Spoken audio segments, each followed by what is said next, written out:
Hello and hail Satin. Welcome Hello. to another Slobs only chill stream on the Snob and the Slobs. I am unknown comics writer Chris Hurst, joined as always by my fellow Slob, comic book artist, illustrator extraordinaire Max Hedgeshroom. Now I have a machine gun. And we are in our Christmas jumpers. I have the Battle of Hoth. Max has his Die Hard, which I'm sure we'll get into the never-ending Die Hard. Is Die Hard a Christmas movie debate later? Yeah. But so we are without Justin once again. I don't know if he'll drunkenly call in tonight or not, but we're gonna have fun either way. He hopped onto Saturday morning cartoons the other day, and he Justin did. On. Yeah, he hopped on, froze, and then hopped off again. Yeah, it was good of course. To see him. But it looked like he was having a great time. Yeah, him and his wife. If anybody who follows him on Facebook has probably seen the videos of the last couple of weeks, because he's been there.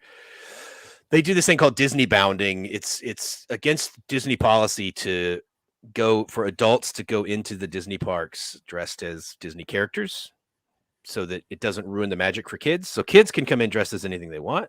So like when I went to Disneyland in Paris, my daughter, who's now 6, she was 3 at the time. She went in a different princess costume every day, princess dress.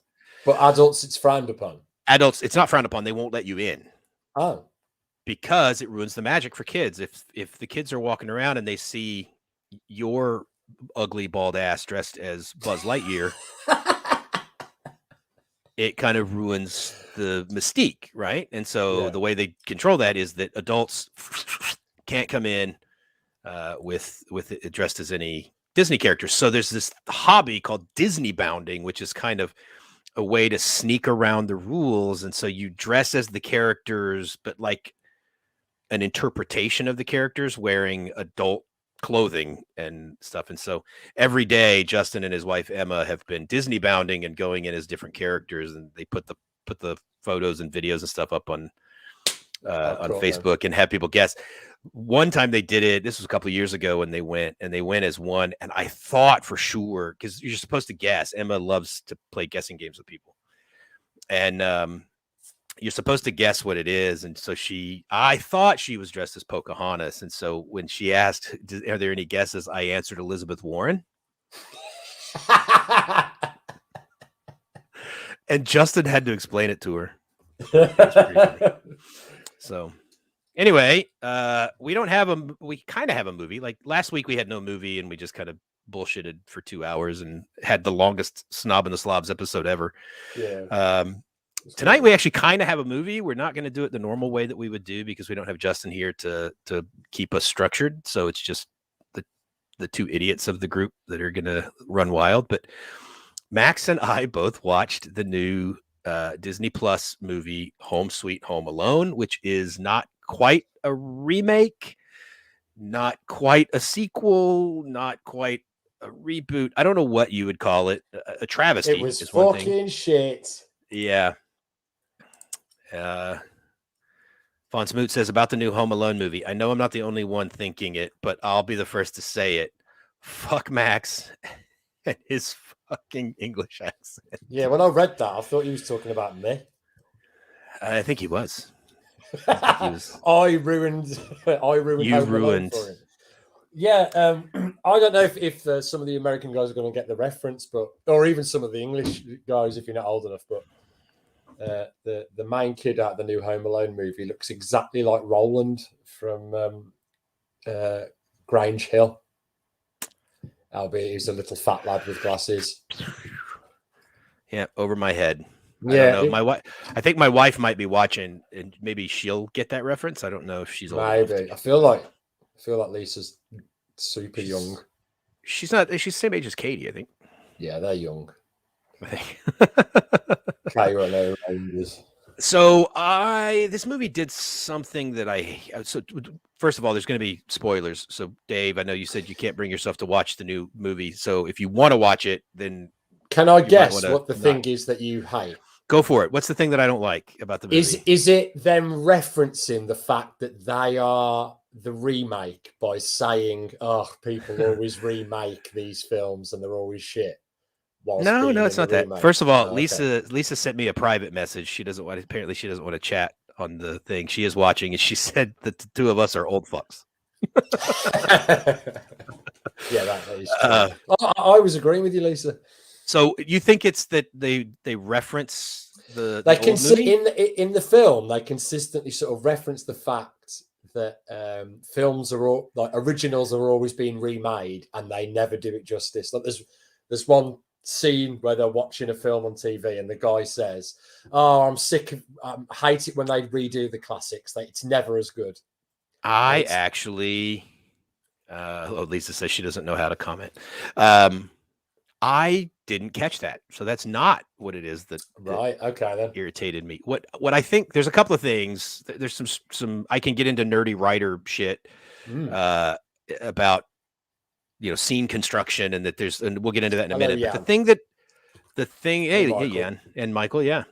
The thing that it does that kind of pisses me off and is, I think, ruins the movie ultimately for me, is that it makes the bad guys too redeemable, right? Like if you go back to the original movie, the Wet Bandits are clearly bad guys.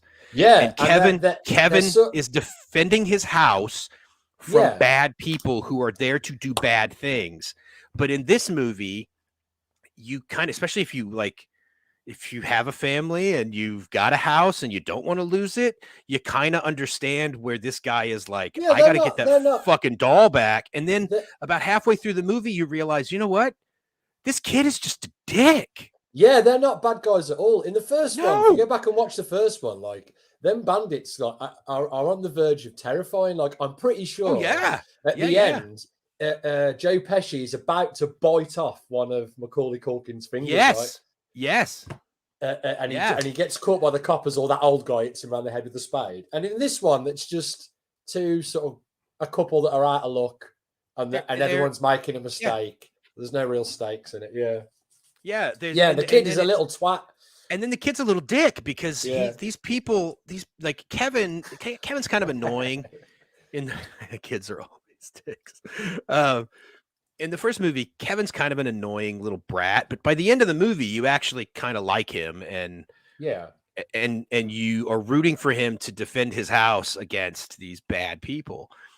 But in this movie, at that point where you kind of get on Kevin's side in the first movie, in this one, you realize Max is a little shithead who some of that chandelier should fall on him and crush him.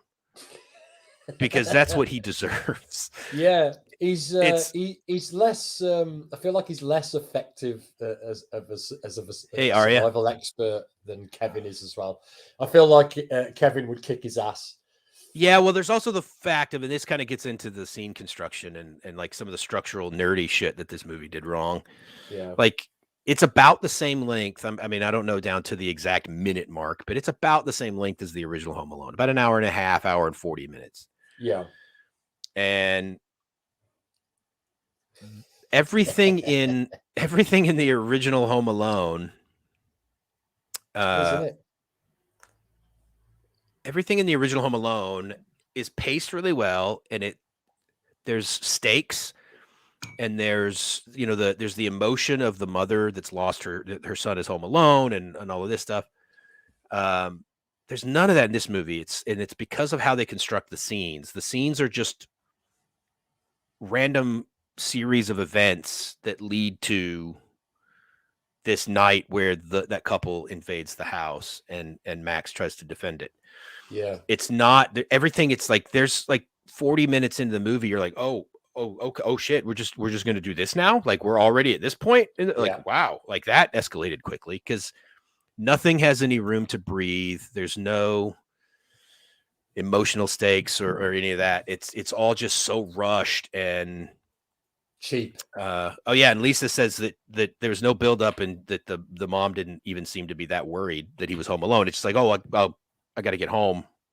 I mean, the my parents, 10-year-old son's there. I gotta. You can fault the parents in almost all the Home Alone movies, can't you? Although Yeah, but the this mother one, is it definitely hits a crescendo of shitty parenting. but in the first movie, I mean, obviously in real world, you're going to blame the parents for this, but in the first movie, there's at least like that. Catherine O'Hara is like, she's distraught and she's like screaming at flight attendants and trades a Rolex to that old couple to get onto, and then gets in a van with a bunch of polka dudes. Like, she risks things to get back to her son. And in this movie, yeah, she's just really kind of nonchalant, nonplussed about it. She's just like, yeah, I got to get to a thing. My son, I know I'm in Tokyo and I don't know how clocks work or time zones because I'm gonna fly from Tokyo to Chicago in the course of about 8 hours. Yeah, for sure. I've made the flight from Tokyo to Chicago. And I mean, and I sort of understand as well because the kid is a little twat. He's way more annoying at the beginning of the movie. We'll get to Christmas movies, Dave. Stick around. We're gonna get to Christmas movies. Oh, mate, I'm not even interested in that Santa Inc. bullshit. Yeah, I don't care. Whatever. I ain't going to be watching it, so I don't care. Lisa says in this movie, the mom was like, "Oh, thank fuck, I have a break." Yeah, he's that kid's like odd choice, man, for to front the film. Oh yeah, it's Kimmy. I can't remember the actress's name, but she does play Kimmy Schmidt which is a great series if you haven't seen it on Netflix. She goes from 1 to 100 for whatever reason after hearing her brother-in-law say you're going to lose the house. Well, listen, I own a house, and if somebody came and said I was going to lose it, I'd rob your house once. Yeah, I'd beat that kid up if someone said, yeah, if I was going to lose my house. If you had a $200,000 dollar doll that could save my house and my kids and my family, I'd probably beat you up. Maybe. And also, to be fair, like if I'd watched it as like a 6-year-old kid, I'd probably think it was funny. Kayla loved it. My daughter, my 6-year-old, absolutely loved it. Lisa and I were both like, well, that was kind of an hour and a half of our lives we'll never get back. Has she seen the original one? Kayla? Yeah, we watch it every year. It's one of our favorite Christmas movies. Yeah. As a family, we love that one. That one and the second one, we don't really go beyond that. But I've never seen the second one. I've only the second one's good. It's starring Donald Trump. Yes, which is probably a reason why I should definitely watch it. Yeah. I watched Krampus. I have not seen Krampus yet. I think you'd enjoy that. I own it. Yeah, I think you'd enjoy that. Oh, Lisa says now Kayla hates it. She loved it when we watched it. But what, the new one? Yeah.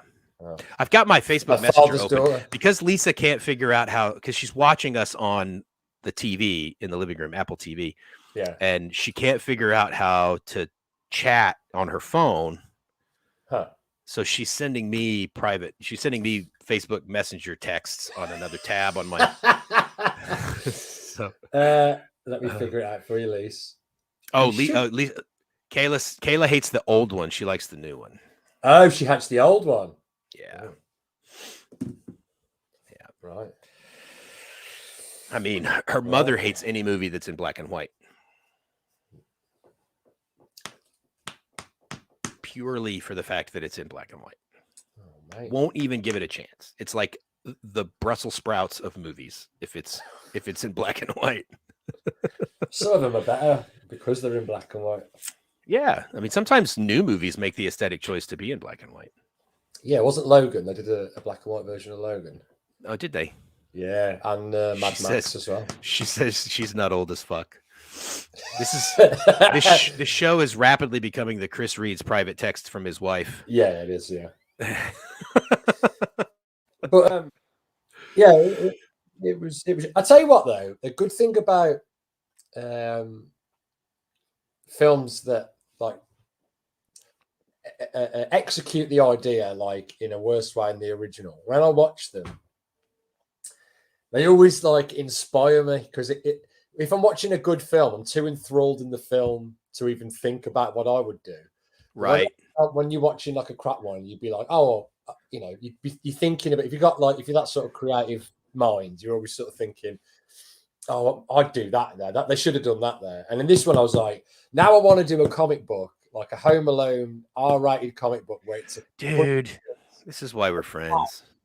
like killing, defending their house from demons and stuff. This is why we're friends. I think about that shit all the time. Everything I watch, and like you, if it's really good and it sucks me in and it's enthralling, I don't think about it.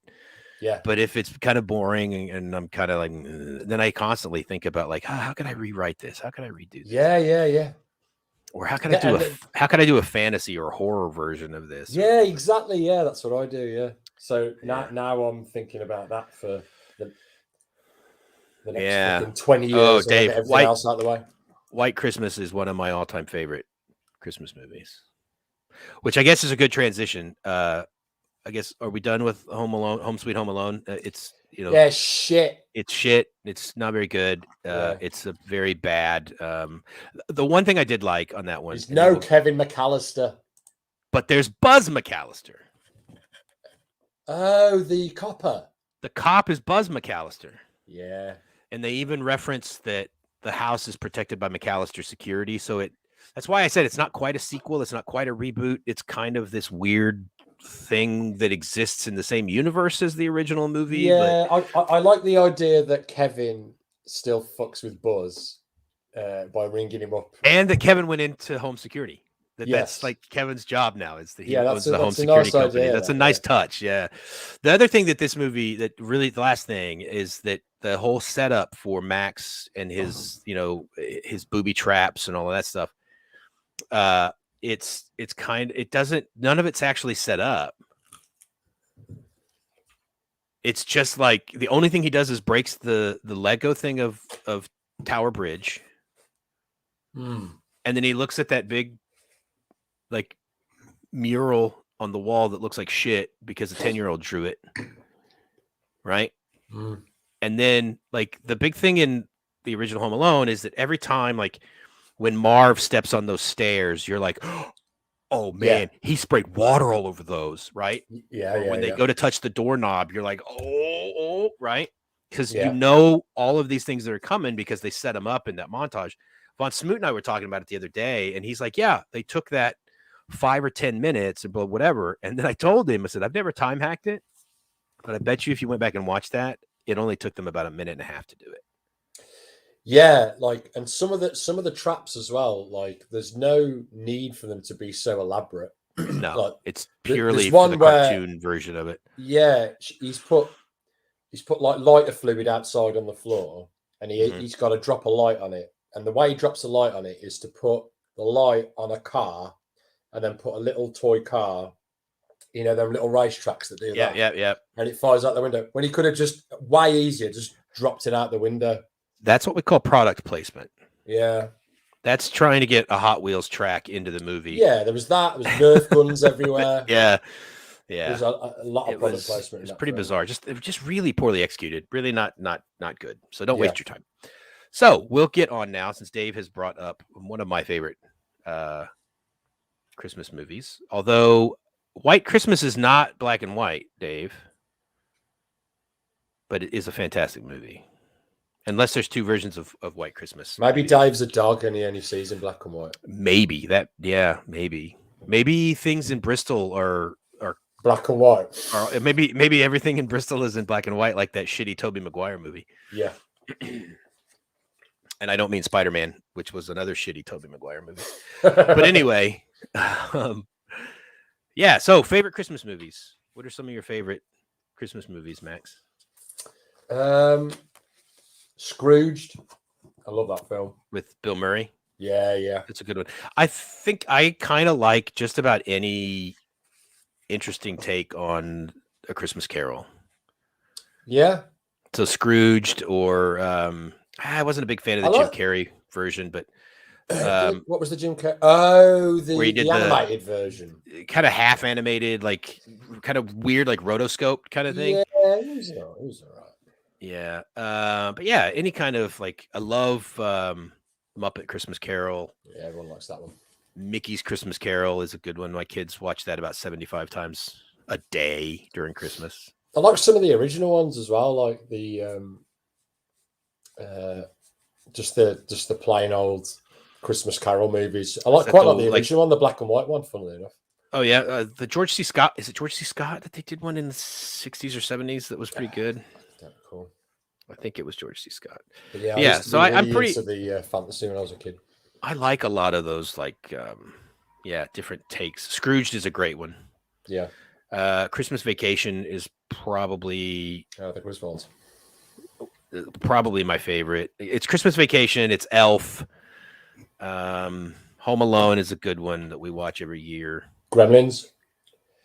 You know what? Justin and I actually, God, probably about 10 years ago now, 8 years maybe. I don't remember. We went and saw Gremlins in the cinema at Christmas.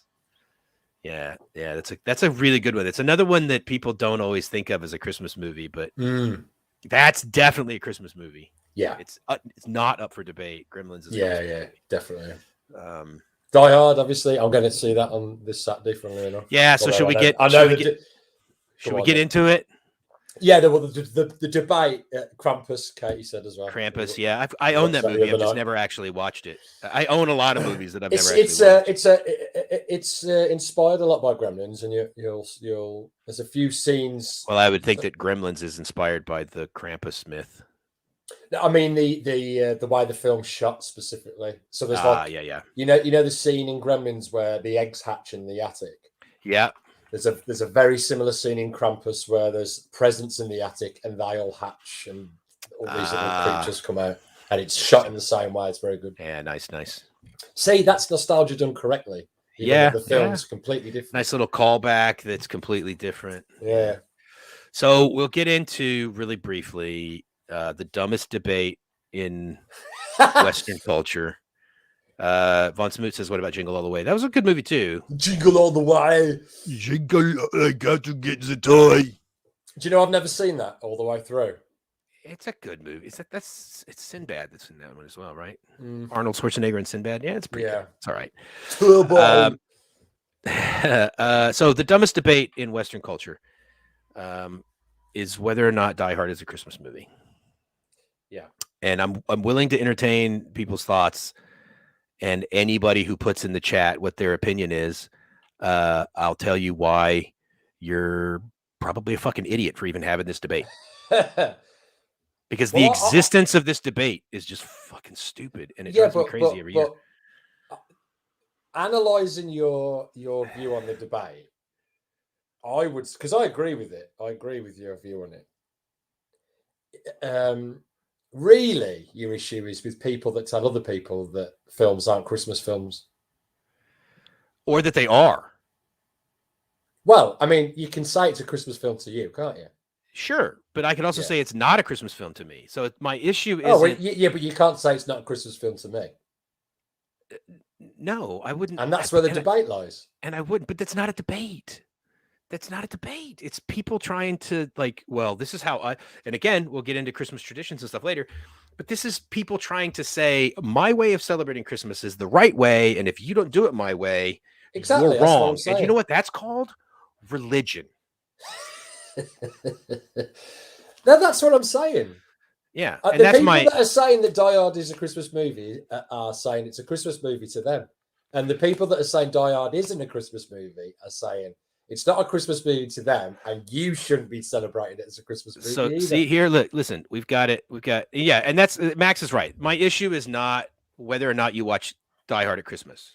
I honestly could not possibly care less about what you watch at Christmas. I mean, I do because we're having a show where we're talking about what people watch at Christmas, but it's the fact that people every year argue about this. It's become the 21st century version of New Year, New Me, and that's bullshit too, right? It's every year we have to have this stupid debate about whether or not it's a Christmas movie. And here, let me settle it for you. If you like to watch Die Hard at Christmas, then for you, it's a Christmas movie. Yeah, it is a Christmas movie. But if you don't like to watch that, what you just said, but also it is a Christmas movie. I can argue it both ways. Die Hard specifically as well, because when did Die Hard come out? When was it released? I don't think it was released at Christmas. It was released in fucking June. It's a summer blockbuster, not a Christmas movie, you fucking cunt. Yeah, but listen, it See, doesn't I matter can what argue it both ways. Yeah, you can, but it's been Die Hard specifically because of the debate has been catapulted into the Christmas lexicon. Yeah, that's probably well. It is no, the now, debate. whether you fucking like it or not, it is now played on every cinema at Christmas. This is synonymous with Christmas. It has its own Christmas jumpers. So, John ergo, Star Wars is a Christmas McClane has movie. his own fucking baubles. It's a fucking Christmas movie. But that's not. And the people that said it wasn't catapulted it into that area. They're like, that's it. The end. If your if you have a thing that is synonymous with Christmas, it's a Christmas thing. The end. Yeah, but maybe to you, to me, it's not synonymous with Christmas because I don't watch it at Christmas. In fact, I don't ever watch it. But it is synonymous with Christmas to you because we're talking about it now. No, the fucking debate every is year. No, you know what? Now listen. Every the year debate is synonymous people with? debate about it. Every year people debate about it, and every year you get pissed off about Die Hard and its debate. It is synonymous with Christmas in some way or another. We're talking about it right now. It's a fucking Christmas movie. It has been made a Christmas movie by the actual debate. Maybe. It's only that one specifically. It's just. But I agree about the argument. Just let people watch what they fucking want. Fucking dumb. Dumb. Dave, you can come and fight me now, mate, if you want to hop on. Yeah, I will fight you physically and mentally, and I will win both. Because it's a fucking Christmas movie, son. Give me 2 seconds, Dave. Lethal Weapon could be a Christmas movie as well. Anything can be a Christmas movie if you watch it at Christmas. Yeah, we were having this discussion off air. We were trying to save the steam, right? I think Indiana Jones and the Temple of Doom is a Christmas movie because I watch it at Christmas. Yeah, it's only synonymous with Christmas because some hippies thought it would be cool to try and ruin Christmas. Now, see, look, I can argue it either way if I wanted to. I can see both sides of the argument. My issue is with the argument itself. And again, I brought this up to Max before. To some of the Brits, you won't get this. I think Von Smoot will, and any other Americans that are in the chat. Does anybody think of Chinese takeout or Chinese takeaway as Christmas food? Most people would say no, right? But in America, it's called a Jewish Christmas because a lot of our Jewish friends that don't celebrate Christmas, their Christmas tradition is to go to the cinema and then have Chinese takeout, right? So to those people, that's how they celebrate Christmas, and so that's their Christmas tradition. And it's the same with Die Hard or any other movie that we may or may not discuss. That if that's what you do at Christmas time, then for you that's a Christmas movie. Yeah, for sure. Do you know what else is synonymous for Christmas to me? A bacon sandwich. Every year, me and Katie get up, we take the dog for a walk, come home, we have a bacon sandwich, and then we open our presents. And we can't open the presents. We do bacon sandwich. Bacon sandwich. It's Christmas.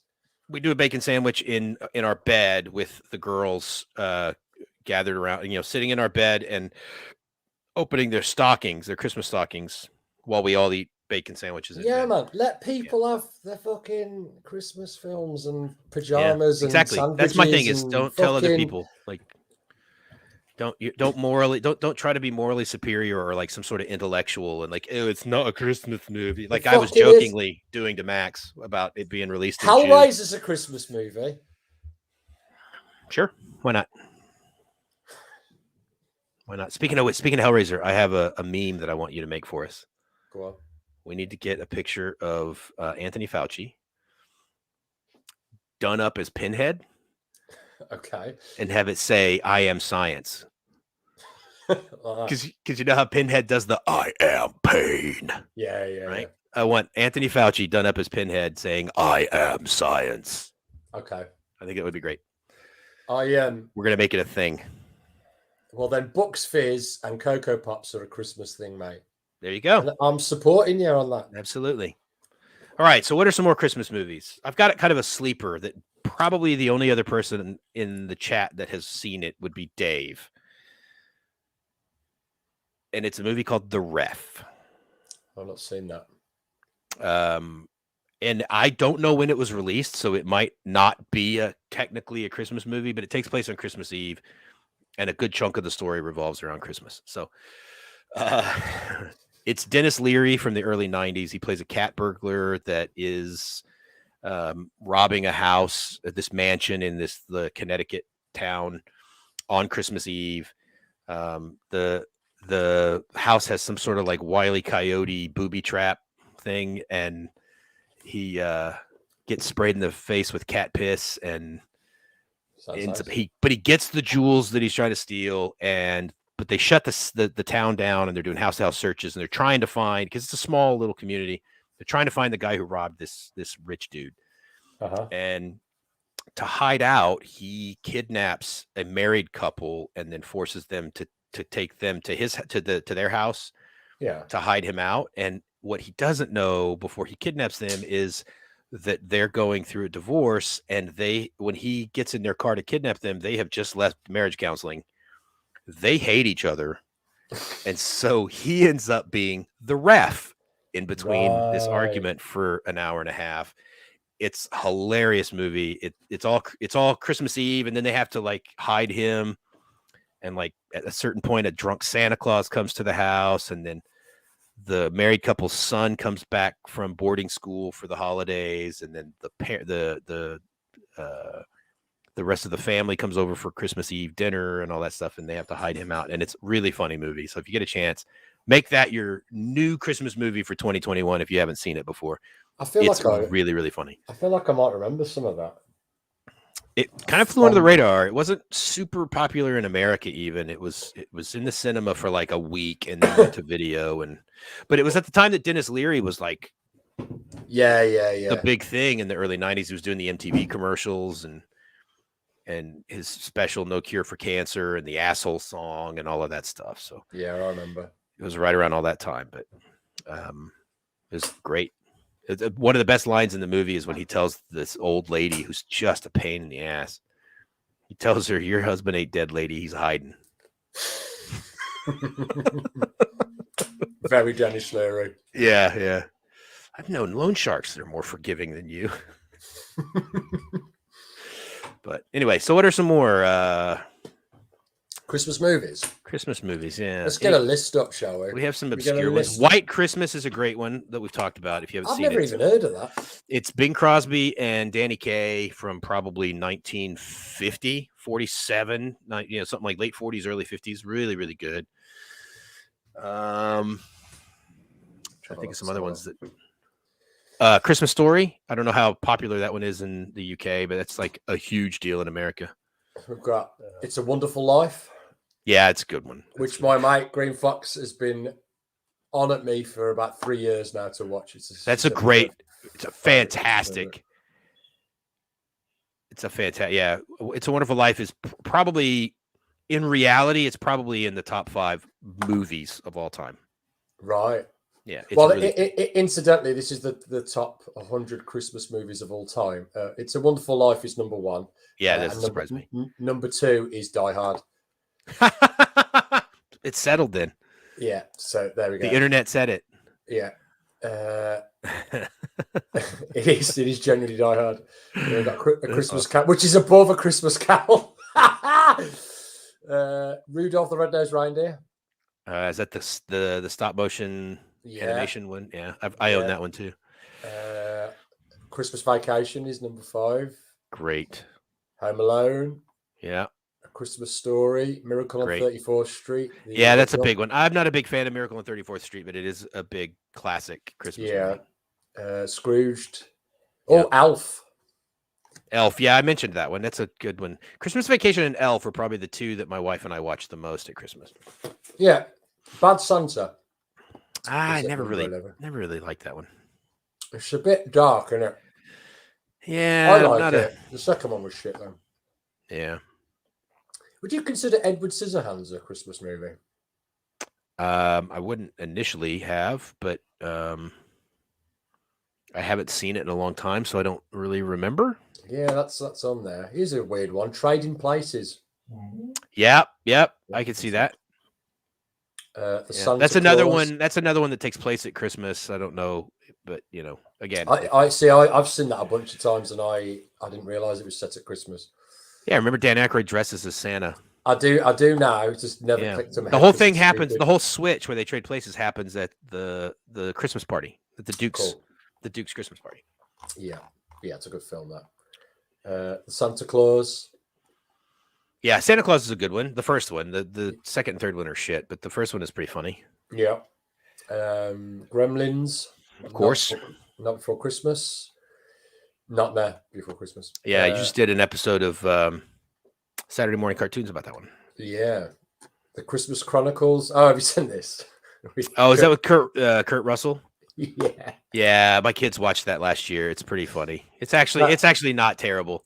No, I've seen that one and the sequel. I just like it because I love Kurt Russell. Yeah, they're actually pretty good. I like them. Katie really enjoyed it. What else we got? The Night Before. I don't remember that one. Seth Rogen and Joseph Gordon-Levitt. I only watch good movies. The Grinch Stole Christmas. It's good, and so the How the Grinch Stole Christmas is an old made-for-TV special in the U.S. where the Grinch is voiced by Boris Karloff. Oh, is it? Yeah, and then a couple of years ago, did a song as well. Did he sing the song? I don't remember, but that song—that's where the song comes from. Is that TV show? It's done on CBS TV in America, who are also famously have done the Charlie Brown Christmas and Great Pumpkin, Charlie Brown, and all that stuff. But yeah, there's a couple of years ago, and it might be on the list. There was also a remake of that done with Benedict Cumberbatch, just called Grinch. Animated DreamWorks, I think, did it. DreamWorks Animation, and Benedict Cumberbatch as the Grinch, and it's really good. I liked it. It's good. My kids like that one too. Okay. Black Christmas. Don't remember that one. It's a horror. Do you remember I don't know how break? A group of sorority girls are stalked by a stranger. I know of the existence of that one, and it's on my list to watch. I have not yet watched it, but I am aware of it. Good things about that. Yeah, I am aware of that one. Polar Express. I've never seen it. I have. It's proper boring. Yeah, it always looked one boring. Of them weird rotoscope. Yeah, animated things. Kind of like Donnie Darko or whatever. Not Donnie Darko. What's the other movie? Came around the same time as Donnie Darko that was done that way. Oh, Scanner Darkly. Scanner Darkly. There it is. Yeah. What a weird movie that is. Yeah, it's a crazy movie. White Christmas. Yeah. The Year Without Santa Claus. Brilliant movie. Prancer. The Disappearance of Hiro Suzuami. No. Krampus. Shazam. Shazam's a Christmas film. Shazam. That's like 37 on the list. Shazam. Yeah. And then 2 below that is Batman Returns. Shazam, like the Zach Levi Shazam? Yeah, the DC film. Huh. Okay. A Boy Called Christmas. The Ref is at number 41. Hey, not bad. Yeah. 42 is Jingle All the Way. So my movie made it higher than Von Smoot's movie. Yes. Not that we're keeping score, but I'm winning. Santa Claus is Coming to Town. The Bishop's Wife. That's another Santa Claus is Coming to Town is another stop motion animation one. Just Friends with Ryan Reynolds. Do you remember this? Just Friends. Yeah. No, I don't remember that one. When was that made? Might have to IMDb that was a good while ago, that. Romantic comedy. Just Friends. Let's find the... His career. We should do a career retrospective of... Oh, I do remember that movie. 2005. Yeah. With Amy Smart. Yeah. And that's above The Snowman. You know, the classic Christmas tale of a snowman. We're walking in the air. The Snowman. Frosty the Snowman? Nah, The Snowman. We're walking in the air. Yeah. That's a British thing. How is Just Friends above The Snowman? That's a British thing. Yeah, but British people count too.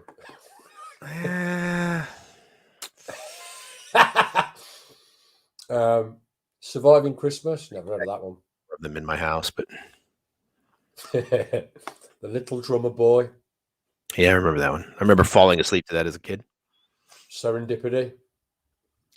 It's a good movie. I don't know if I would remember it as a Christmas movie. Remember the Night. The House Without a Christmas Tree. Nativity Story. Christmas in Boston. These are getting Better shit. Watch Out. I think I've seen that and I thought it was all right. These movies are getting like Hallmark. Are we getting into Hallmark movies now? So Better Watch Out is almost like Home Alone, but sort of a horror almost. That it's about a kid that just starts doing stuff in his house to people in his house and killing them at Christmas time. And he does the paint can thing. Katie has a trivia question for us. Quiz question. What is the snowman's nose made of? A carrot. Or is it potato, actually? That's what Frosty's nose is, a carrot. I don't remember the snowman. Potato. I'm going for potato. Katie, what's the answer? This is good. This is good. This is good viewing right here. Go on with the list. Let's just dance until. Yeah, shall I share my screen and then you can look at it, and then I'm not just looking at your face. Do I need to do anything? No, I'll do it. Okay. Oh, she said it's made of it's an orange. An orange, whatever. That's basically a potato. Your head's a potato. It is. It absolutely is. There we go. Can you see that? There we go. Yeah. So, Christmas Tale. Christmas in Connecticut. Fat Man, you seen that? Fat Man's brand new, isn't it? Yeah. I need to see it. It's not bad, you know. Is that Mel Gibson?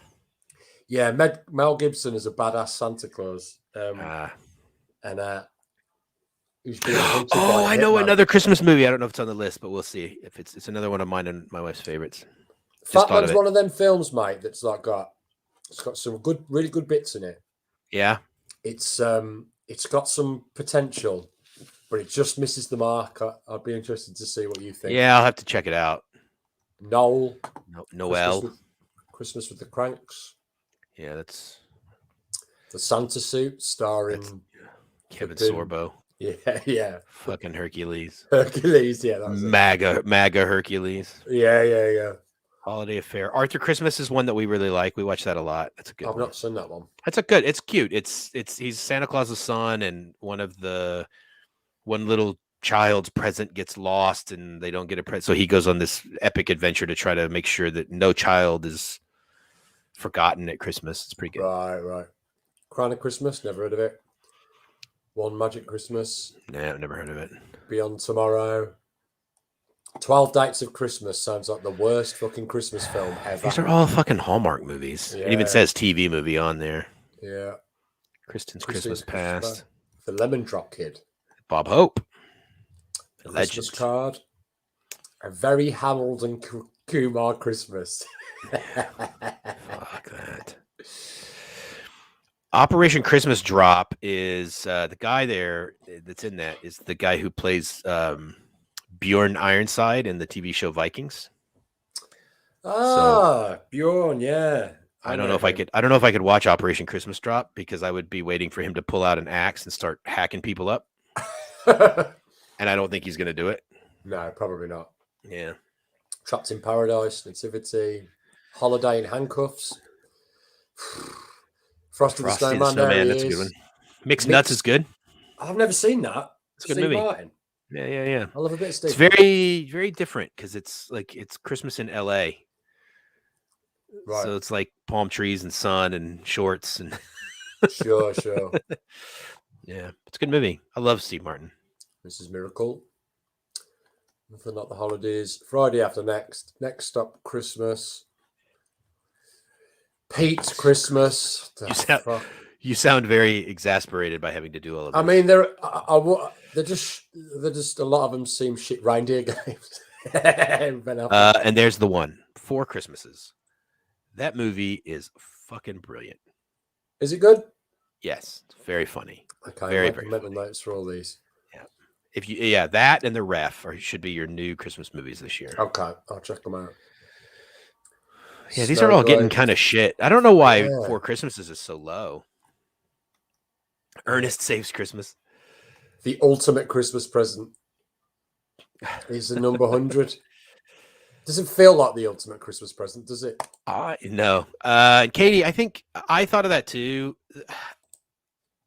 I wouldn't personally classify the Harry Potter films as Christmas movies, but I, like you, I love watching them at Christmas because there are such really good Christmas scenes in those movies. It feels very Christmassy. Yeah, it? Very festive. Yeah. And I've gone to the Harry Potter studios down in London, in Watford, but in the London area.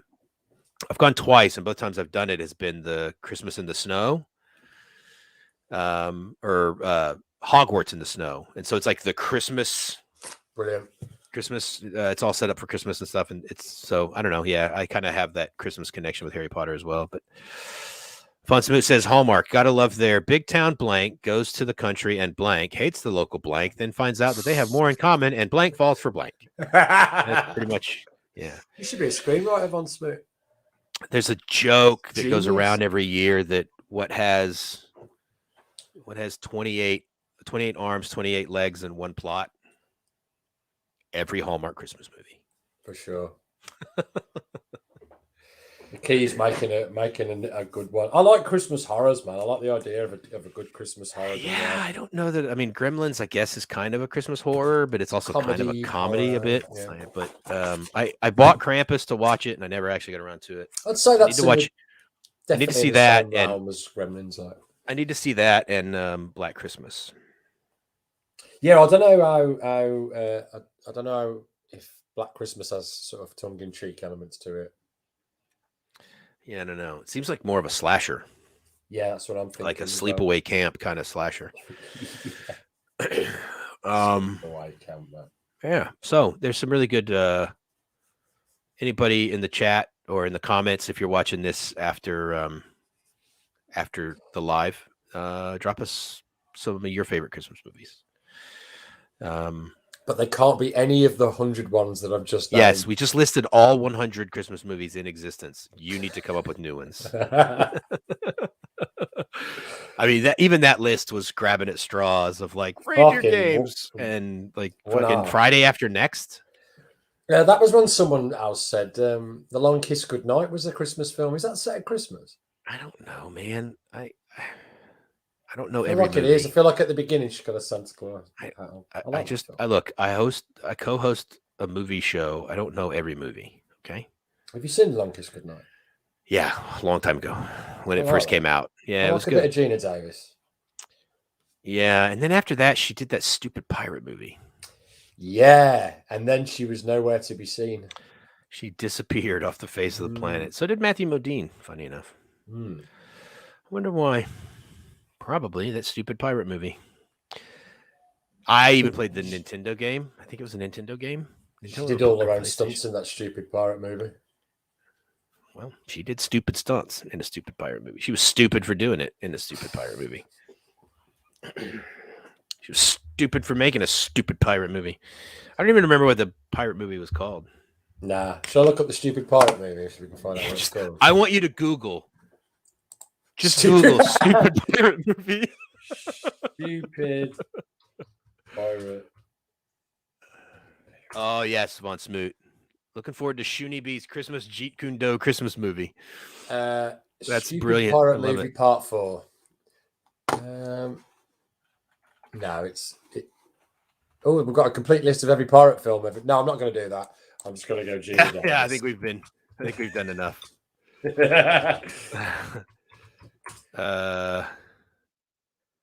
Cutthroat Island. Cutthroat Island. That's it. Yeah. Terrible movie. Oh, she's cute as a pirate, though. Okay. We can move on. We've done our Christmas movies. That's my new Christmas movie. What's that? Cutthroat Island. I played, like I said, I played the video game, and it was as bad as. I didn't even know they brought a video game. Yeah, it was horrible. Von Smoot says Hook is number 1. I guess we're now doing pirate movies. Yeah. So, what are some of your favorite Christmas traditions? And like as the resident Brit on the show, what are some of your like uniquely British Christmas traditions? I don't know if it's uniquely British, but going to the pub all day on Christmas Day. That's very much British. Day drinking. My favorite British Christmas tradition is day drinking. Yeah. Really early day drinking. Before Lisa and I had kids, we used to like stay at her mom's house on Christmas night so that we could both just day drink. Yeah. So that we didn't have to worry about driving home. Yeah. Yeah, we would. And you start at breakfast. The two times in England, for any of my American friends or anybody watching this that lives outside of England, the two times in Britain that it is not only socially acceptable, but almost culturally required to drink in the morning is Christmas Day. Yeah. And do you know what the other one is? Go on. At the airport on the way to holiday. Oh, absolutely. Yeah. No matter what time, you got to go get. No matter what time, it's not only acceptable; it's required. Yeah, that you have a good drink. Call, Chris. Well noticed. Yeah, probably that's a couple of my favorite British. I think me and Katie had started drinking on a holiday at like 4 a.m. I think probably. Probably 6 or 7 is probably about as early as Lisa and I have ever done. I don't like to drink a lot. And this is stupid military stuff because I used to fly in the military. I had to go through aircrew physiology, so I know what happens to your body when you have alcohol in it, and then you get at altitude.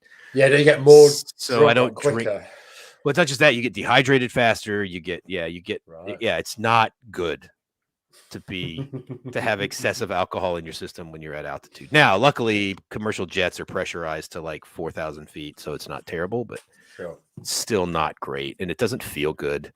So I tend to have like one beer at max just to meet the cultural requirement. Oh, really? And then I'll drink as much as you want me to once we get there. But yeah, I just have this thing about drinking while I fly. Yeah.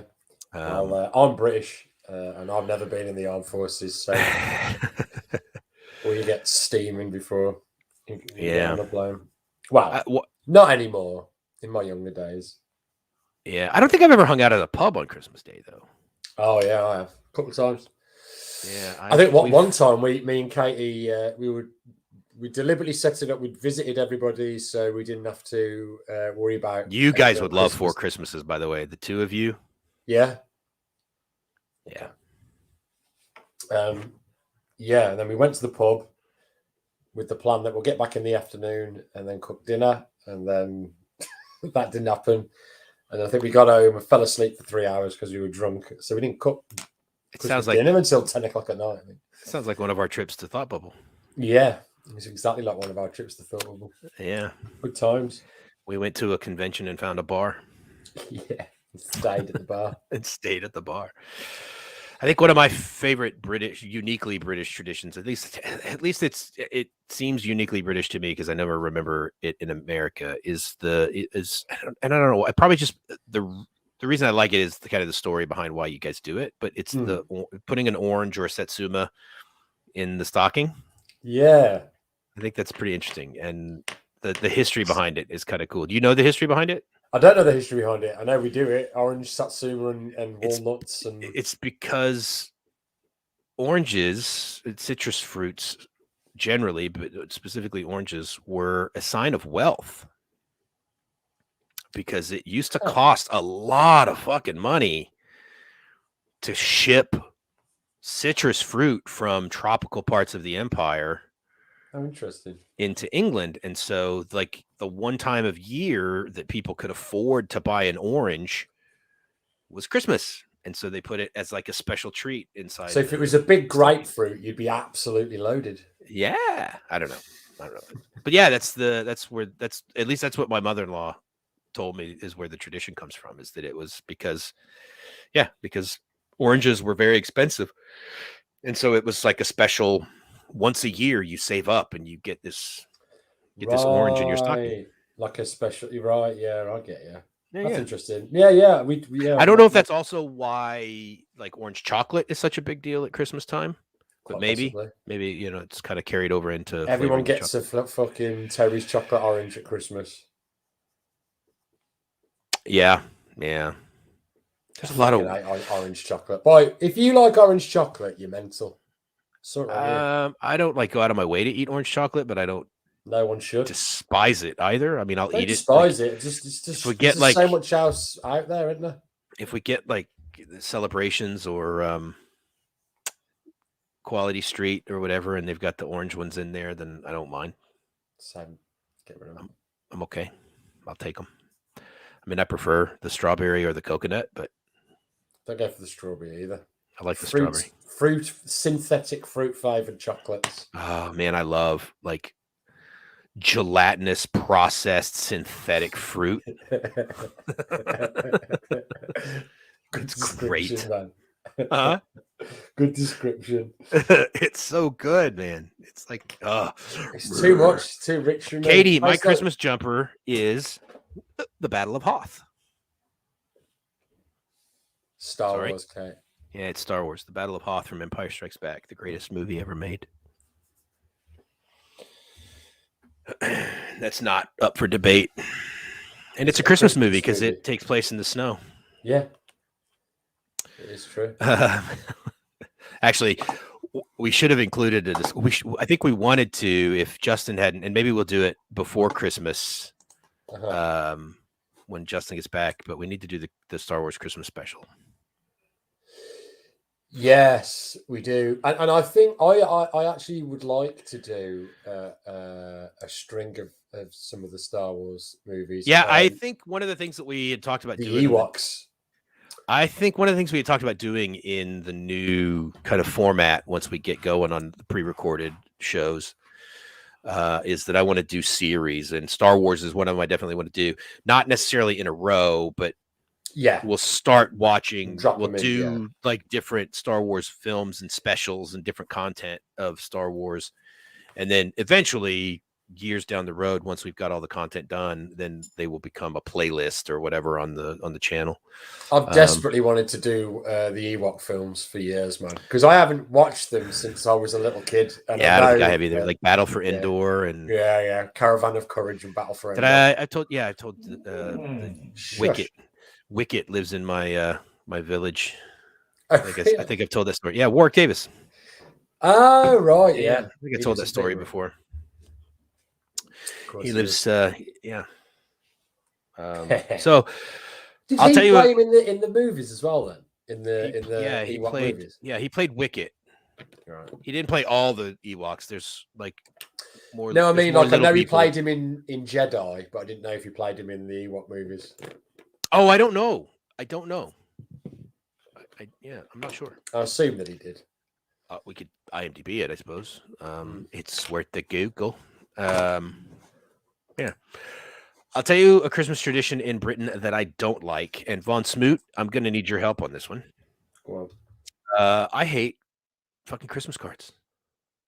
You hate Christmas? Do you not have them in America? What? So in America, this is where I'm going to need Von Smoot to back me up.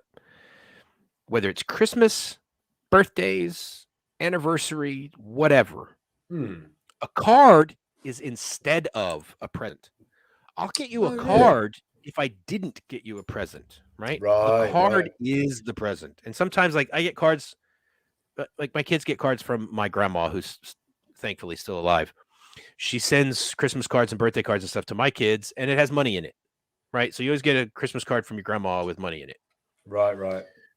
This whole bullshit idea, and I get in trouble for it every Christmas, and I'm telling you right here on December 8th, so you can ask me on Christmas Day if I remembered to get Lisa a Christmas card, because I probably won't, because it's bullshit tradition. Like, I bought you presents. I don't need to get you a card.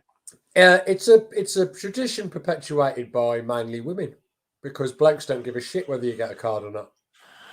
I wasn't going to say it. And if everybody stopped highly controversial, I wouldn't notice, and Katie would. And Katie sends all the cards to people. Yeah, same. If I'm convinced that if I wasn't, I'm convinced that if I wasn't married, no one in my life would ever get a Christmas card, a birthday present, a phone call, nothing. Like, I would probably never remember to call my mom. I agree. If But Lisa didn't say every Saturday, "Hey, are we talking to your mom today?" but I do appreciate it because they keep the Christmas. I love a bit of Christmas, me, so they keep it going. If it wasn't for, if it was just down to our lazy asses, I bet Christmas Yes. would be half as good. Yes, Von Smoot, you have to get a card. Like, even if you've gotten $1 million worth of presents, Yeah, if you forget the card, it's ruined. Done. So one year, I decided I was going to fix Lisa's little red wagon. I got her a 4-foot tall Christmas card. It was a Christmas card the size of an Ewok. That's a big Christmas card. It's a huge card. I'm like, you want a fucking card? Here's a card. Well, that's covered you for the next 10 years. Apparently, it doesn't work that way. I thought so too, but no, you can't buy advance credit on cards. Katie says she only gives cards to the older generations because they bum off it. Yeah, I guess you need to talk to my wife. But that's not true, is it, Katie? You do it to people of the younger generation. In fact, Kate, what you just said there is bollocks. Because I'm aware. So you're not going to send any of our friends any Christmas cards this year, Kate. I'm going to hold you to that. We have some friends here, some British friends that get us Thanksgiving card every year. That's not a thing in America, by the way. Have you told them? I think so. I think I mean, just kind of. I appreciate it. I think it's really nice of them. So I'm not shitting on their idea. I think it's a really cool thing. You are. You're being totally ungrateful. No, I'm not at all. I just think it's like that's the very British thing that, like, oh, hey, happy Thanksgiving. Here's a card. Yeah, right? but Brits are they're polite in way. We're traditional and polite. Oh, come on. No one says sorry as much as British people. Have you met Canadians? That's a good point now. But I still contend that Canadians are not actually polite. I think they're passive aggressive. I think Brits are as well. Yes. Well, where do you think the Canadians learned it? I had a conversation one time with somebody, another American, and it was about Brits following rules. And she told me, she's like, oh, that, I can't remember what the setup was or something, but I said something that I'd seen a British person do. And she's like, that's really surprising because British people really, really like to follow rules. I'm like, no. British people like for you to follow the rules. Yeah. I get to do whatever the fuck I want, but you need to follow the rules. Yeah. That is everyone in Britain in a nutshell. Without exception. Yes, this is the stereotyping portion of the show. I don't know about that rule shit. Corey, what came from the French? I already forgot what I was talking about. Cards. Cards came from the French? That can't be. What else did we say? Following rules. No, French don't have rules. The British like standing in line. Oh, I think he's saying that the Canadians learned to be passive aggressive from the French. I don't find the French passive aggressive. I just find them aggressive. You think the French are aggressive? They are. Yeah, I thought they were sort of pussies. No offense to the French, but no, I mean, my experience, the French are very not quite as straightforward as Germans. But if the French, like especially Parisians, if they don't want to talk to you, they'll flat out just tell you and then walk away. Yeah. And now they'll tell you in French though. I've had lovely experiences in Paris. I absolutely love Paris. I'm not shitting on French people at all. I love French people. Oh yeah. But yeah, that's kind of been my experience. That French are very straightforward, and Germans are much more straightforward. Germans will just be like, "Oh, that is stupid," like they're very. But the French are kind of somewhere between. Funny enough, right in between, like the passive aggressiveness of Brits and the like in your face aggressiveness of Germans. For sure. But yeah. So American, I don't know if this is an American tradition or like the biggest probably American thing I can think of is like it's a pretty hard and fast rule in America that there's no Christmas until after Thanksgiving. Yeah, we've spoke about this before, right? There's no clear boundary with the Brits. Where no, which then leaves your wife and mine free to do crazy shit like put up the Christmas tree before bonfire night. Which we did last year because we were, if everybody remembers, last year we were in a lockdown in November, and we decided, yes, if we're going to be in lockdown, we're going to celebrate 2 months of Christmas. And so we started Christmas in November. Circumstances, though, we celebrated Christmas on November 3rd. And I told Lisa last year, this does not set a precedent. We are not starting to celebrate Christmas at the beginning of November every year. And this year on November 7th, we put up our Christmas tree. So clearly I have a lot of authority in my house. Not that far different from mine, mate. Every year I say no, and every year I find myself in the attic getting the Christmas tree down for it. But you're saying no the whole time. yeah. I'm putting my foot down. We're not doing this. As you're hanging the bauble. Yeah. Like, all right, I'll go to the garden center and buy some more lights, but I ain't putting them up. Yeah. All right. I'll put them up, but I'm not putting the Christmas tree up. I'm not going to plug them in. All right, I'll plug them in. But I'm going to turn them off before bed. Yep. Same, mate. Gotta let them have it, ain't you? Oh, Von Smoot says, Chris, you have 9 Christmas trees. It takes you all of November to put them up. I do not have 9 Christmas trees. I have 3. You have 3? All right, story time. A few years ago, I got a pretty good job. It was about 5 or 6 years ago. Got a pretty good job, making a little bit of money for, first time in a long time in my life. And decided to go to John Lewis, and we're going to buy like a proper nice pre-lit John Lewis Christmas tree, right? It's about a 6-footer, but it was narrow, but for the house we were living in at the time, it was perfect. Sure. I ordered it online. It gets delivered. They sent me 2. So I looked at the invoice, and the invoice said 1, but there were clearly 2 trees in front of me. So I did the right thing and kept them both. And I gave one of them to my mother-in-law, and then we kept the other one. And then, fast forward, we've now bought our house. The house we live in now is bigger. We have this big bay window in the front of the house. And so Lisa this year wanted another tree. And so, first of all, last year, what we did was we took, because my mother-in-law has a small house and she has cats, like small kittens, and didn't want to put up a tree. So she gave us her tree back. And so we had a tree in the living room and a tree in the dining room. Well, now this year, Lisa wanted to get a new tree. And so we got this big 7-foot, like John Hughes movie, fuck off Christmas tree, right? It takes up half my living room. And like the lights on it will literally light the living room. I don't have to turn a lamp on in my living room now. Fantastic. Because like I need sunglasses with this image. No, Katie, we don't need more trees. You can barely fit what we've got in the house. So now we've got the Christmas tree, and normally we get a real Christmas tree and put it out in the front on the driveway. But now I have to park my car where the Christmas tree used to go, so I can't do that. But yeah, so we have a lot of trees. But this year we've only put up 1 tree because with a 4-month-old, well now 5-month-old, who doesn't like to be put down. We haven't actually finished decorating the big tree. Oh, right. And it's been up for a month. Come on, man. Pull your finger out.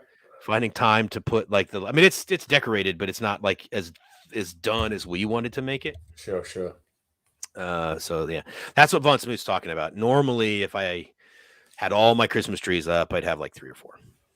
God damn. So that's a lot. Yeah, and I wanted to get for the office next year. Maybe next year I'll do it for the show. I want to get the Charlie Brown Christmas tree to be behind me on air when we do a Charlie Brown Christmas tree.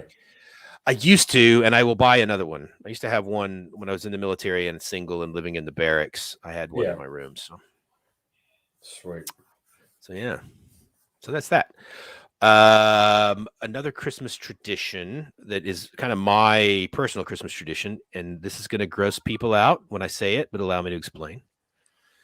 I make chocolate gravy and biscuits, but when I say biscuits, I mean American biscuits, like the rolls, buttermilk rolls. Right. Biscuits and chocolate gravy. Are they like profiteroles, the biscuits? No, they're kind of like scones, but okay. but savory. Sure. Like kind of buttery and savory. They're not sweet. Yeah. They're not sweet. And I smother them in chocolate gravy, which is this. Ooh. It's a big Oklahoma thing, specifically Eastern Oklahoma. Sounds nice. It's like it's got the consistency of gravy, but it's it's made with milk and cocoa and sugar and stuff. And it's delicious. You can't eat very much of it because it is rich, very rich, and will rot your teeth and clog your arteries at the same time. But it's delicious. And I remember growing up thinking that only my family did chocolate gravy, like nobody else. Right. And I thought my grandma had invented it. Right. And then I read a book by an American football player named Dennis Bird, who was paralyzed in a football game. And he grew up in Oklahoma, and he talked in his book about eating chocolate gravy as a kid with his grandparents, who also lived in Eastern Oklahoma. And I was like, oh, someone else ate chocolate gravy. It's like this light bulb moment where there's a world outside of my little family. You realized you weren't weird or special either. Unfortunately. So yeah, that's what one of my Christmas traditions. I have noticed that there's a new trailer online. For the new Matrix film. Do you want to watch it? Yeah, give me a second and I'll pull it up. Do it. I'm morbidly interested. I think I saw it. It's Resurrection, right? Yeah, but I think there's like a trailer 2 dropped today. Yeah, I see it. Hang on a second. Or maybe yesterday. Let me see. Share screen. All right, we ready? Yeah, do it. We can't see it, but we're all trapped inside these strange repeating loops. Billions of people just living out their lives, oblivious. But this is the moment for you to show us what is real.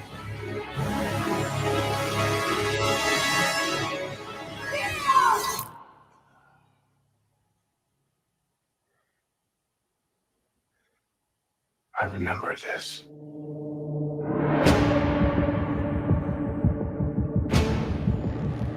So deja vu. And yet it's obviously all wrong. Maybe this isn't the story we think it is. They taught you good. Made you believe their world was all you deserved. But some part of you knew that was a lie. Some part of you remembered what was real. It's so easy to forget how much noise the Matrix pumps into your head. Something else makes the same kind of noise. War.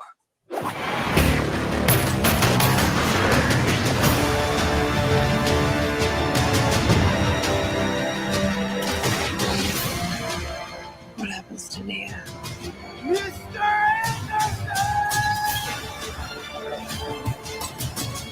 The most important choice in Nia's life. It's not his to make. She believed in me. It's my turn to believe in her. Part of me feels like I have been waiting my whole life for you. If you want to see Trinity again, fight for her!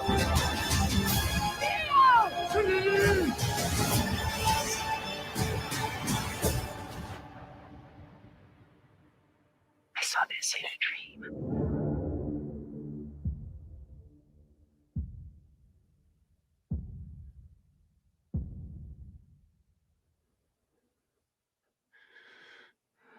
My dream ended here.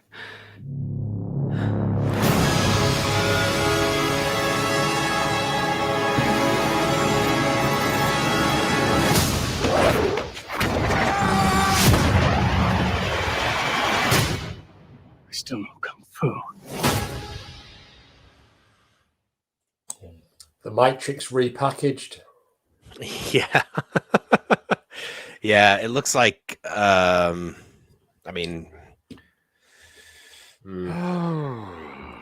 It looks like the Matrix instead though in this one you can do this. yeah, it's added magic to the Matrix.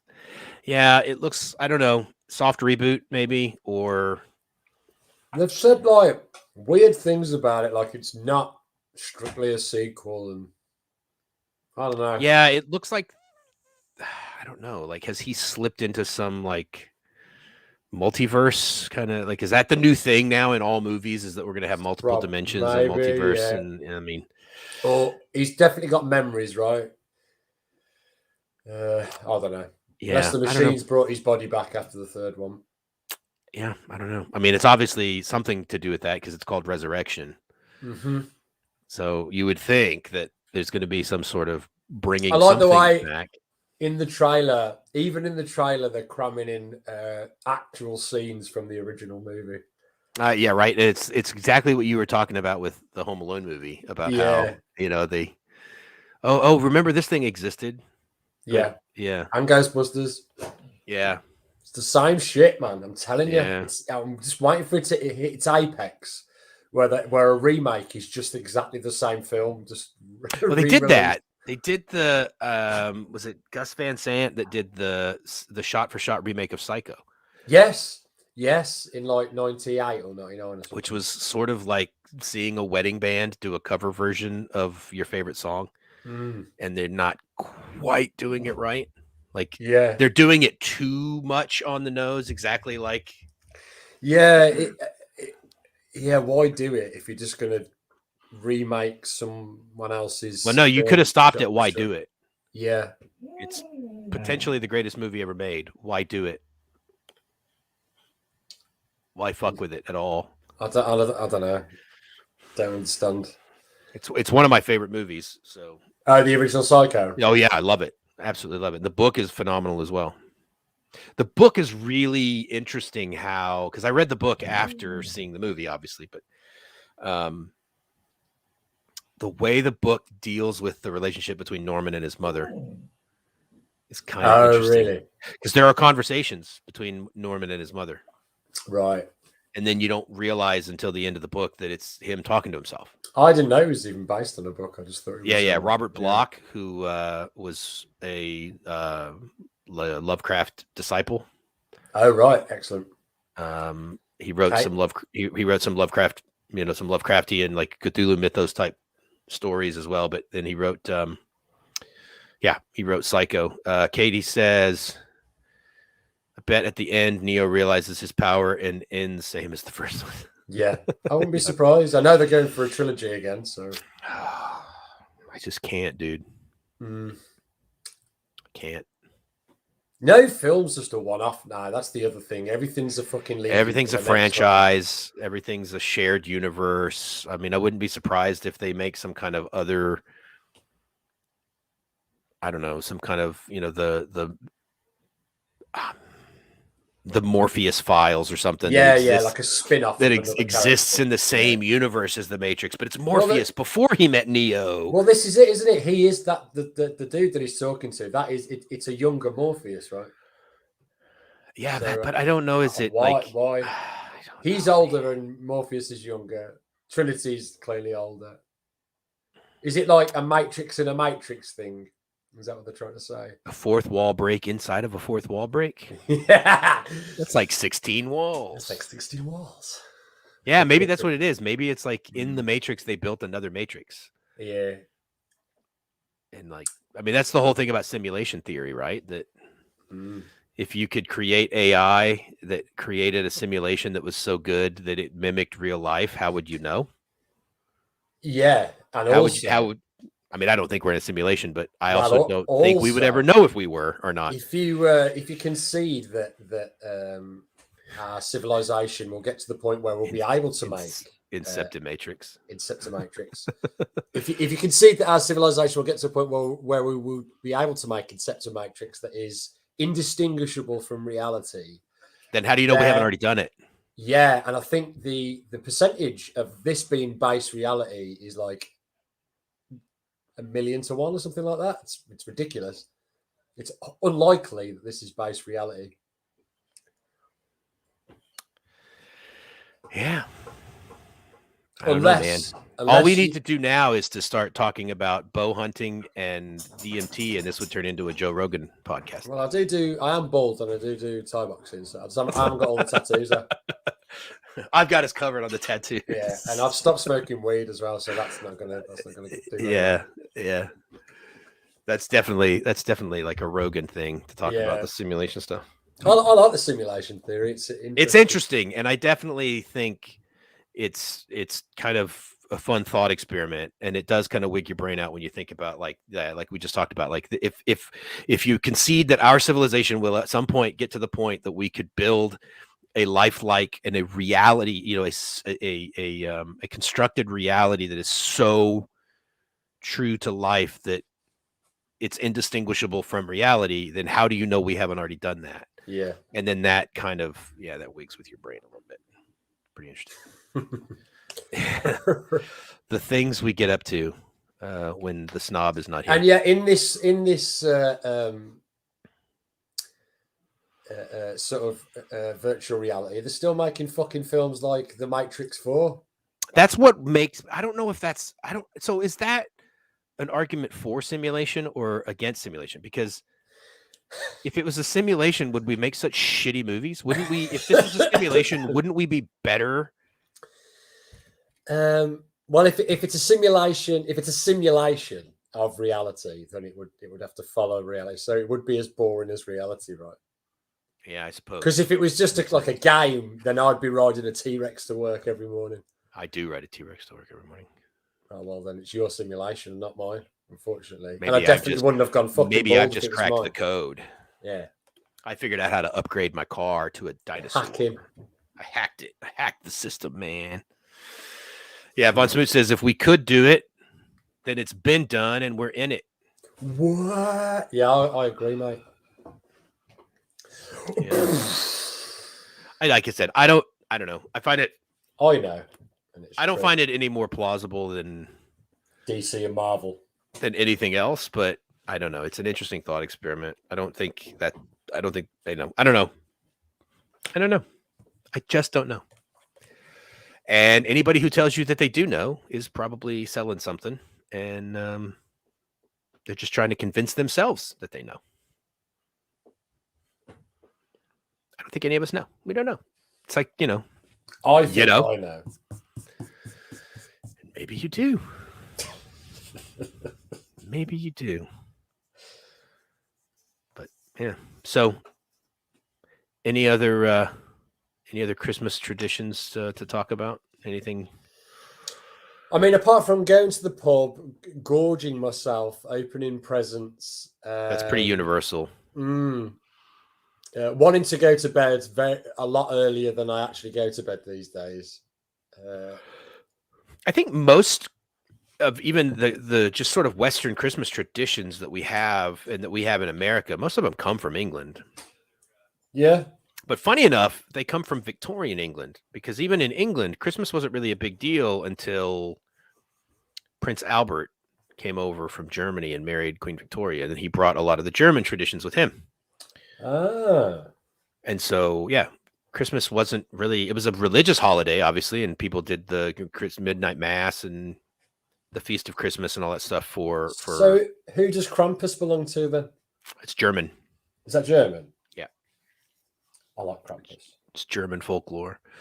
But a lot of the things like, the tree in the house and the Yule log and all that stuff, that stuff all comes from Germanic, not necessarily from Germany, but Scandinavian and some of it goes even further back than that. But I've seen some of the celebrations they do for Krampus, man, in the streets. It looks nice.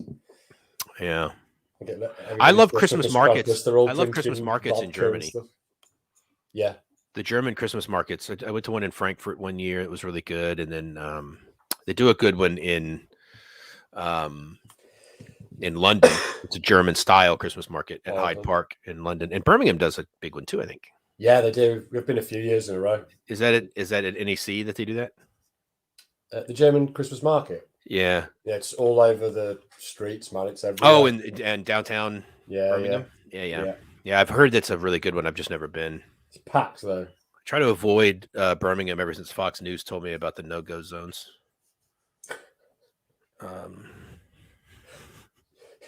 You'll be all right in the town centre as long as you've got like a big sausage to hit people with. To hit people with. Yeah. I had to do my immigration stuff in Birmingham twice. Once was in Solihull. Solihull. Yeah, I know Solihull. Yeah, it's a shithole. Yeah. But that's where the immigration center was, so I had to go there. Yeah. But so yeah, that's I think that's our Christmas stuff. Yeah. This was fun. I love these live streams. They're these chill streams. Yeah, they're cool, aren't they? Yeah, they're a lot of fun, laid back. Next week, for anybody who's still paying attention, Justin will be back. And we haven't really talked about it, but I think we're planning on getting together and doing sort of a season recap of the 10 movies, because we ended up having to cancel week 11. Are we not going to touch on that movie at all then? Yeah, we can talk about it because I've got everything loaded up to do it. If we want to do Blood Rage next week, yeah, might as well squeeze it in, and then a little bit of time at the end to cover the rest. Yeah, we can do that. We can try to both. Yeah, we can try to keep a tight hour of talking about Blood Rage, and then get to. I mean, I kind of feel like Blood Rage is OBE speaking military, overcome by events is what OBE means. It's kind of run its course because it's a Thanksgiving movie and we're already into Christmas. But right. we can approach that. So next week we will be back with Justin, full slate. Probably getting close to being our last live show before the holidays, and then in January we'll be coming back with the pre-recorded. Although Max and I have talked about possibly doing some sort of schedule where we do the pre-recorded and then we'll do like a chill stream after show, live stream, just to hang out kind of like this and talk about comics and nonsense and bullshit. Yeah, I think we should bring more comics into it. Well, we can I if like we it. are I like doing listening more... to you talk about your about comics, man. You're good at it. If we do more of the chill streams, we can do that. But when we're doing Snob and the Slobs and we're doing a movie episode, then it gets harder to... Yeah. Because we got to be a little bit more You'll formatted. have to give me some recommendations to read, and then we'll get together like on a chill stream and have a little. Yeah, we can do that. We can start critiquing some comics. Yeah, I'm up for that. We can even start doing like some classics and just like picking them apart. Yeah. Speaking of classics and comics, if anybody hasn't heard, keep George Perez in your thoughts. George Perez is a phenomenal artist from DC. Max will tell you I'm a huge Nightwing fan. Mm-hmm. Huge Nightwing fan. George Perez is the creator of Nightwing. George Perez and Marv Wolfman created Nightwing and Teen Titans. Teen Titans was one of my favorite books as a kid. Massive Nightwing fan. Probably my favorite superhero character. George announced yesterday that he has stage 3 cancer and has got about 6 months to live. I saw that. It's going to be... He's 67, so he's not even that old. I had the pleasure, if anybody follows me on Facebook, you probably saw me post the picture yesterday. I had the pleasure of meeting George in 2019 in London, and I got to tell him the story of why I am such a big Nightwing fan. And he liked the story and was very nice. And so, yeah, if you're the kind of person that prays or just, whatever, keep George Perez in your thoughts and his family and stuff. So, big loss for the comics world because George is one of the good ones. Yeah. Yeah. So with that, do you want to talk about Rokon? Yeah, sure. I've got a comic. It's on Indiegogo. I illustrated it and I painted it. It's a fantasy sword and sandals wizard. I can't say it now because you took the piss out of me the other week, and now I just keep thinking of you taking the piss. Think Slain from 2000 AD. If you like that, you'll probably like this. Sword and sandals. Sword and sandals. And Sword and sandals. Wizards. There's a wizard, and It's he's, written by a guy level, called Ben. he's level 20 wizard, and he's got a sword and sandals. All that. It's written by a guy called Ben Jackson. He's a Who good was on friend the of show mine. last week? Yeah, and a good writer. Yep. It's translated from a novel that he wrote.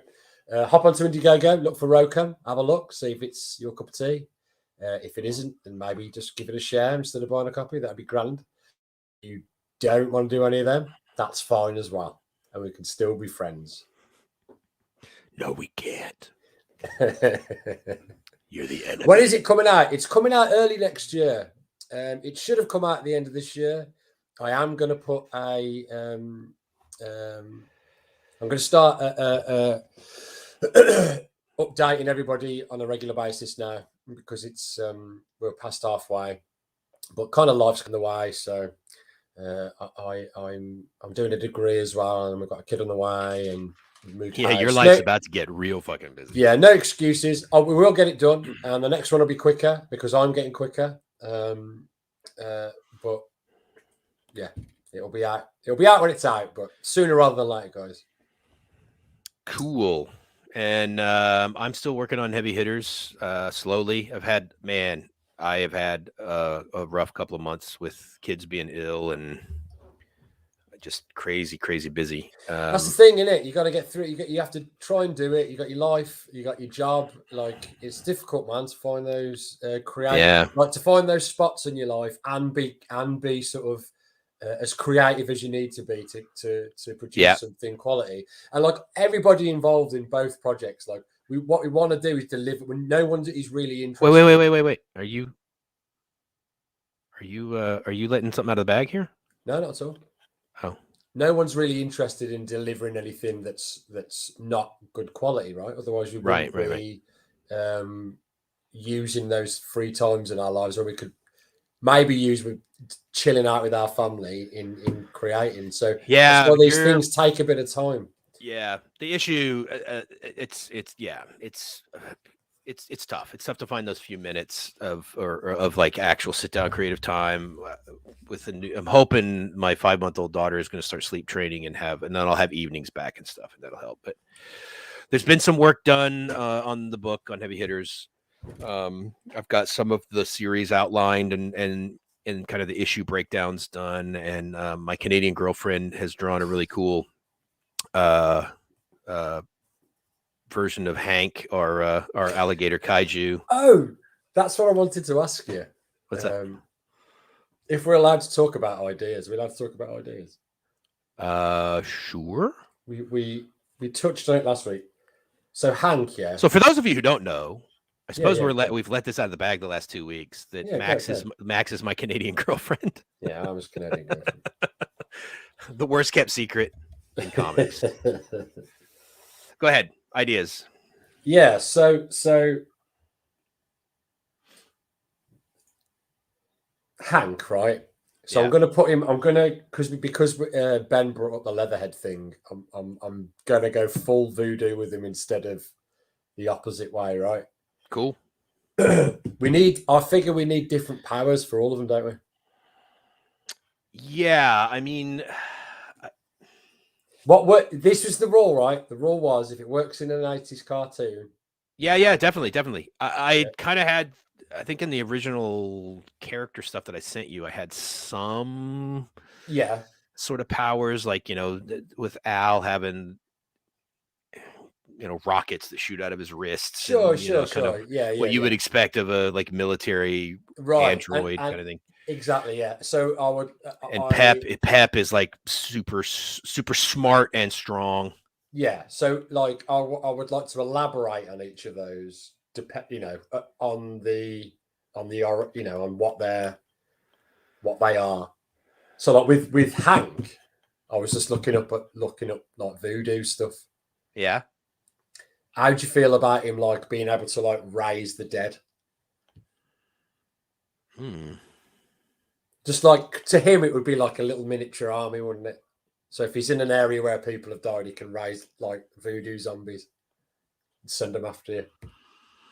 Yeah, yeah, that would work for him to have voodoo powers.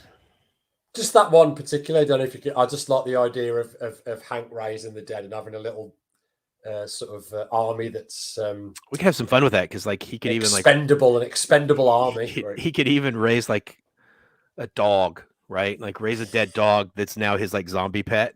Yeah, he Yeah. can do anything, and they're all Yeah. fucked. So essentially, he can just raise them and just set like lemmings. He can just send them at people, Yeah, it's kind of how it or works. or the creatures could smash them. Yeah, I like it. That's pretty good. Yeah, a bit like Gulliver's Travels with zombies. Nice one, Van. Yeah. And then like the idea with Aristotle was the tail. Yeah. Because I thought the easy thing to do with a dragon is to do, oh, you can breathe fire. Yeah, right. for sure. But I thought kind of an interesting twist would be that for because he's a gold dragon, I thought, well, let's make his tail like a cricket bat, right? Like when he swings his tail, he can just knock down buildings. Like a huge weapon. Yeah, it's like a big club, Okay, I like that. Yeah, there's a dinosaur like that actually. I'll look that up. Oh yeah. But yeah, you know what? This actually gives me an idea. We should try. I mean, time permitting, we're both fucking swamped in our lives. But, yeah. Doing a series or streams or just videos of us, like the creative process. Yeah, I've got my GoPro sorted. It's on charge. Like the next one we do, I'll just have it focused at the drawing. Like, I mean, even like sitting here doing our brainstorming sessions, and I could pull up, share my screen, and have a document open up where we're going through and taking down ideas and taking notes, and then we go off and write the script or write the outline or do whatever, and we actually just show step by step. Here's the process of how a comic gets made. Yeah, I like that. That's cool. From initial idea through character designs, through scripting, whatever, outlining. Yeah, I like show the process. I think it'd be interesting anyway. Yeah, no, I think that's a great idea. So, all right, cool. I need to get going. Off you go. I need to go make sure my wife is taken care of with the baby so she can go to bed soon. Yeah, no worries. Good to see you, mate. It's good to see you. It's good to see everybody in the chat. See you this weekend.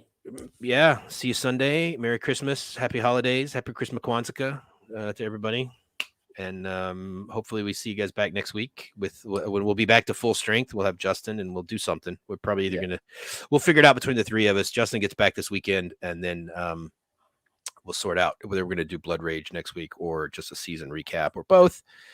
And then we'll get ready for the holidays, and then roll into our pre-recorded shows in the new year. So I think we have a couple comments. Oh, everybody's just saying goodbye, farewell, toodly pip. And so thanks guys, thanks for joining us, and we'll see you next week. Have a good one. Later.